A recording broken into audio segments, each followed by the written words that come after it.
इस वक्त की बड़ी खबर निकल कर आ रही है दिल्ली से। सुप्रीम कोर्ट नीट यूजी 2024 परीक्षा की सुनवाई पर फिजिक्स वाला के सीईओ अखिल पांडे ने कहा कि आज एनटीए ने खुद माना है कि जो ग्रेस मार्क्स दिए गए उससे बच्चे असंतोष हैं। सुप्रीम कोर्ट ने कहा है जिन बच्चों को ग्रेस मार्क्स 1563 मिले थे उन बच्चों का 23 जून को दोबारा एग्ज़ाम लिया जाएगा। अब इन बच्चों में से जो बच्चे फिर से एग्ज़ाम देना चाहते हैं वो दे सकते हैं और जो नहीं देना चाहते उनको असली स्कोर ही रहेंगे। एनटीए ने सुप्रीम कोर्ट के सामने माना कि उनके द्वारा दिए गए ग्रेस मार्क्स गलत थे। सवाल यह है कि क्या एनटीए में कोई और विसंगत है जिसके बारे में जानकारी नहीं। पेपर लीक का मुद्दा खुल रहा है और उस पर सुनवाई जारी है।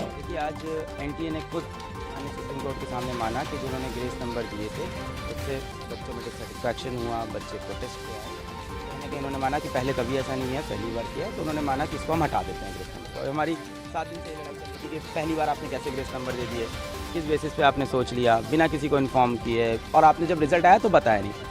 अब इससे मेरी प्रॉब्लम क्या क्या है, और उन्होंने एनटीए ने ये बोला है और माननीय सुप्रीम कोर्ट ने भी एग्री किया है कि जिन बच्चों को ग्रेस नंबर मिले थे 1563 उन बच्चों का या तो री एग्ज़ाम हो जाए, जो कि इन्होंने डेट दे दी है कि अप्रॉक्सीमेटली 23 जून को, या तो वो बच्चे अपने बिना ग्रेस के जो नंबर हैं उस पर हैप्पी हो जाए, यानी उनका ग्रेस नंबर काट दिया जाएगा।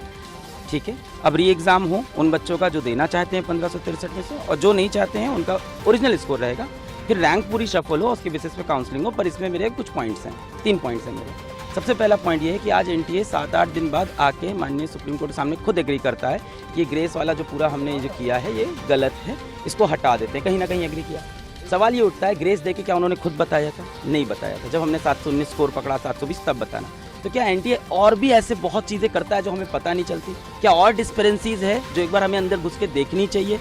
ये तो पकड़ा गया 719 720 से, क्या ऐसे और भी मामले हो सकते हैं? तो कहीं ना कहीं ट्रस्ट का इशू है। दूसरा बात, उन्हीं बच्चों को ग्रेस मिला था और उन्हीं को री एग्ज़ाम की अपॉर्चुनिटी मिल रही है जो माननीय हाईकोर्ट पहुंचे थे एग्ज़ाम के बाद कि उनका समय का नुकसान हुआ है। बहुत सारा बच्चा माननीय हाईकोर्ट नहीं गया क्योंकि किसी को नहीं पता कि बाद में ग्रेस नंबर मिलते हैं, पहले कभी नहीं हुआ। और 18 साल के बच्चे को नहीं पता है कि मुझे पेपर लिखने के बाद अब हाईकोर्ट जाना होता है। तो मुझे लगता है यहाँ पर राइट टू इक्वालिटी का वायलेशन है। तीसरी बात, पेपर लीक का जो मुद्दा है वो ओपन है, उस पर सुनवाई होती रहेगी। और आज माननीय सुप्रीम कोर्ट में जजेस ने खुद बोला कि मान लेते हैं काउंसलिंग हो गई, मान लेते हैं एडमिशन भी हो गया और तब कुछ प्रूफ होता है तो we have all the pass to revert everything. UP 78 India news channel से ब्यूरो रिपोर्ट, दिल्ली।